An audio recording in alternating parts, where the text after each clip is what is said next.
Hello. अब इस video में हम लोग एलसी परिपथ पढ़ेंगे। एल और सी दोनों जिस एसी परिपथ में हो उसको पढ़ेंगे। तो अब डबल वाला चल रहा है, देखिए। एल आर पढ़े थे पहले, फिर सी आर पढ़े हैं और अब एलसी परिपथ पढ़ेंगे। तो एलसी परिपथ बनाने के लिए क्या करेंगे, एल माने प्रेरकत्व यानी कुंडली बना लेंगे और उसी के श्रेणी क्रम में सी यानी धारिता यानी संधारित्र बना देंगे। तो संधारित्र बना देंगे और ये दोनों श्रेणी क्रम में और एसी में इनसे जोड़ देंगे।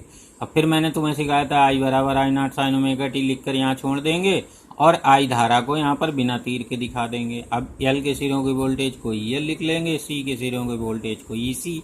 अब ई एल बराबर हो जाएगा आई इंटू एक्स एल और ई सी बराबर हो जाएगा आई इंटू एक्स सी, क्योंकि हम लोग वोल्टेज बराबर क्या होता है, धारा गुणा प्रतिरोध। तो धारा आई हो गई और इसका जो एल का प्रतिरोध था एक्सएल था, सी का प्रतिरोध सिंगल सिंगल वाले में एक्स सी।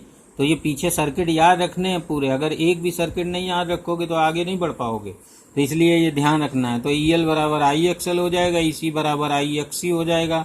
और वो भी याद रखना है, एक्सएल की जगह होता है ओमेगा एल और एक्स सी की जगह होता है 1/, ओमेगा सी और ओमेगा की जगह होता है 2 पाई एफ। तो जहां तक बढ़ना पड़े तो वहां तक बढ़ सकते हैं हम लोग, तो इसको याद रखना है सब पीछे से। अब यहाँ पर हम लोग फिर से देखेंगे। अब जैसे हम लोग पीछे देखते, अब यहाँ पर देखेंगे कि एल परिपथ में क्या था। एल परिपथ में हम लोगों ने देखा था कि वोल्टेज जो है वो धारा से 90 अंश अग्रगामी होता। तो धारा का तो तुमने समीकरण लिख दिया, अब 90 अंश अग्रगामी का लिखना है तो ओमेगा टी प्लस पाई/2 हो जाएगा। तो उसको हम ई एल कहेंगे। तो ई एल का समीकरण जो बनेगा वो हो जाएगा E naught sine omega t plus pi.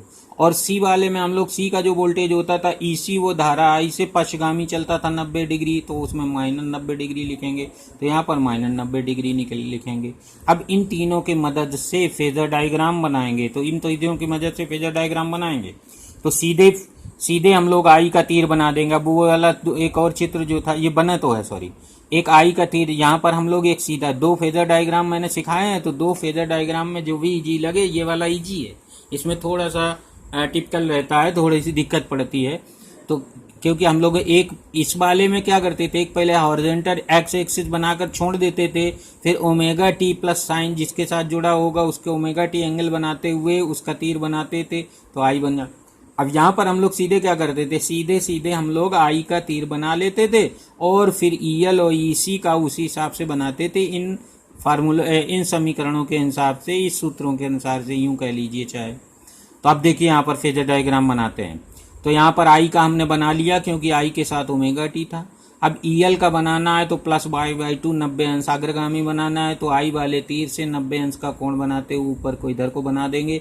और ये वाला सबसे ज़्यादा सिंपल है, आई का सीधे बना लिया गया है। और ई एल का जब बनाएंगे तीर तो 90 अंश ऊपर बनाएंगे क्योंकि ई एल अग्रगामी है, ई सी पक्षगामी है 90 अंश, तो ई सी का तीर हम लोग नीचे बनाएंगे, 90 अंश नीचे बन जाएगा। तो ये फेजर डायग्राम हुआ। अब फेजर डायग्राम में देखिए ई एल और ई सी दो वोल्टेज हैं। अब इनका जो परिणामी होगा वो प्रत्यावर्ती धारा स्रोत के वोल्टेज के बराबर होगा। तो इनका परिणामी निकालने के लिए जब दो वेक्टर एक दूसरे के अपोजिट होते हैं तो उनका परिणामी दोनों के अंतर के बराबर होता है, यानी ई एल अंतर ई सी जो होगा वो प्रत्यावर्ती स्रोत का परिणामी वोल्टेज होगा। तो ई एल बराबर यहाँ पर लिख देते हैं, ई बराबर परिणामी वोल्टेज, स्रोत का परिणामी वोल्टेज ई एल और डिफरेंस ई सी। अब यहाँ पर देखिए ई एल और ई सी के बीच का अगर हम देखें कलांतर तो 180 डिग्री हो गया, इनके बीच का 90 डिग्री हो गया, इनके बीच का 90 डिग्री हो गया, ये हुआ। अब अगर इनका दोनों का परिणामी निकालेंगे, दो तीर जब अपोजिट डायरेक्शन में होते हैं तो परिणामी उनके अंतर के बराबर होता है, और या तो इधर को होता है अगर ये बड़ा हुआ, और अगर ये बड़ा हुआ तो वो तीर इधर को होता है। यानी इनका परिणामी कुछ भी हो, चाहे ऊपर को हो चाहे नीचे को हो, आई के साथ 90 अंश कलांतर पर होगा। अगर ऊपर को बना है तीर तो 90 अंश अग्रगामी होगा परिणामी, और अगर नीचे को तीर बना है तो 90 अंश पश्चगामी होगा। उसको आगे हमने एक्सप्लेन किया होगा वहां पर, तो देखते हैं आगे क्या एक्सप्लेन किया है। यहाँ पर एक्सप्लेन किया पॉइंट, अगर E L is greater than E C तो परिणामी का तीर ऊपर को रहेगा, तो परिणामी वोल्टेज ई जो होगा धारा आई से 90 अंश कला में अग्रगामी कहा जाएगा। और अगर E C is greater than E L है तो परिणामी वोल्टेज जो ई बनेगा वो ई सी दिशा में बनेगा, नीचे को बनेगा, तो फिर धारा आई से 90 अंश कला में पश्चगामी कहा जाएगा। तो ये याद रखना पॉइंट। अब परिणामी वोल्टेज लिखने का फिर वही पीछे वाला तरीका था, उसमें ई बराबर अंडर रूट लिखा रहता था। अब इसमें ई एल अंतर ईसी लिखा हुआ है, तो ई एल और ईसी के मान रख देंगे। यहाँ पर उठा के देखिए तो ई एल की जगह आई एक्सएल, और ये डिफरेंस का साइन यहाँ भूल गए, डिफरेंस का साइन होना चाहिए आई एक्स सी हो गया। डिफरेंस का साइन इसलिए लिख लेते हैं कि अब इसमें ये नहीं मालूम रहता ना कौन बड़ा है कौन छोटा, तो बड़े वाले में छोटे वाले को घटाया जाता है, इसलिए डिफरेंस का साइन लिखा जाता है, बाकी उसका कोई मीनिंग नहीं है। तो इसमें पॉजिटिव ही वैल्यू लेनी है, चाहे ये वैल्यू बड़ी हो चाहे ये वैल्यू बड़ी हो, आपको पॉजिटिव ही लेना है, इसलिए अंतर का डिफरेंस ये अंतर का साइन लगाया जाता है, ऐसे थोड़ा सा घुमा के। अब यहाँ पर आई को कॉमन ले लीजिए, तो आई फिर कॉमन निकल आया। हर एक में ऐसे ही किया जा रहा है, आई को बाहर लेकर और आई को नीचे भगा लिया जाता है, तो जो सामने बचता है यहाँ पर लेफ्ट साइड राइट साइड में, उसको कहा जाता है उस परिपथ की प्रतिबाधा। तो यहाँ पर ये जो एक्सएल डिफरेंस एक्सी बना वो ई बटे आई है, ई बटे आई का मतलब प्रतिरोध बना, जिसको हम प्रतिबाधा कहेंगे। तो ये जो फार्मूला एक्सएल डिफरेंस एक्सी है, ये इस एलसी परिपथ की प्रतिबाधा Z कहलाएगी, इसका भी नाम Z ही, इसके भी संकेत को Z सी ले, यानी प्रतिबाधा जो डबल डबल की है वो Z से ही लिखेंगे। तो Z बराबर एलसी परिपथ के लिए फार्मूला हो जाएगा एक्सएल डिफरेंस एक्सी। अब Z का फार्मूला पीछे वाले परिपथों के लिए भी इसी के साथ साथ देखना कैसे बना था। अब यहाँ पर अगर एक्सएल एक्सी, वहाँ पर उनमें सब में अंडर रूट लगा था, इस वाले में अंडर रूट नहीं लगा रहता, इसमें वर्गमूल का चिन्ह नहीं रहता, ये ओपन में रहते हैं।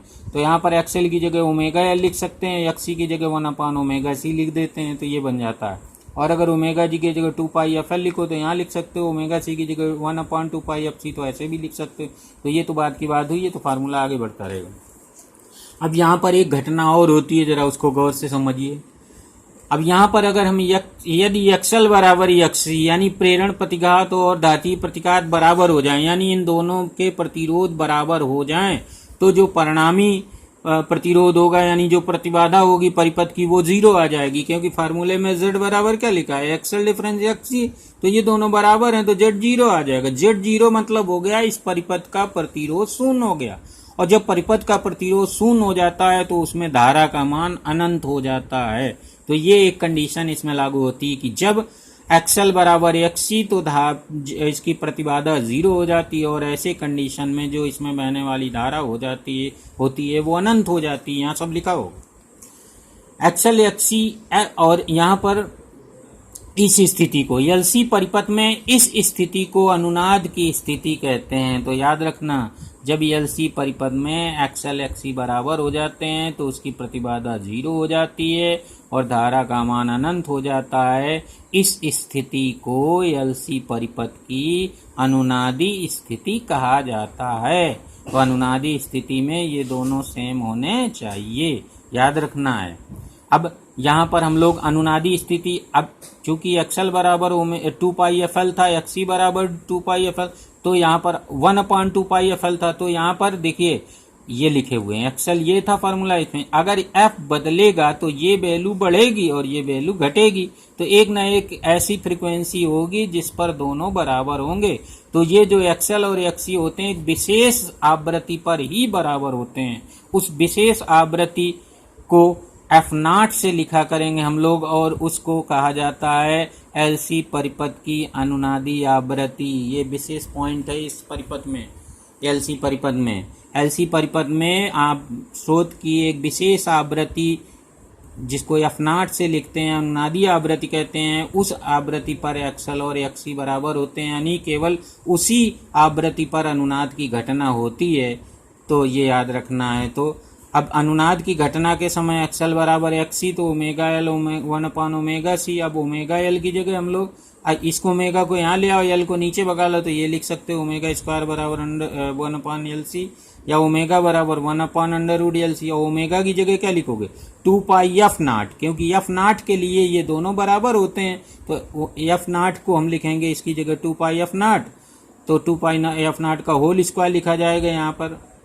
अब यहाँ पर सीधे लिख दो, सॉरी वर्गमूल तो लगाइए, ओमेगा की जगह 2 पाई F0 1/√LC। अब 2 पाई को नीचे भगा लेंगे तो F0 बराबर होता है 1/2 पाई √LC।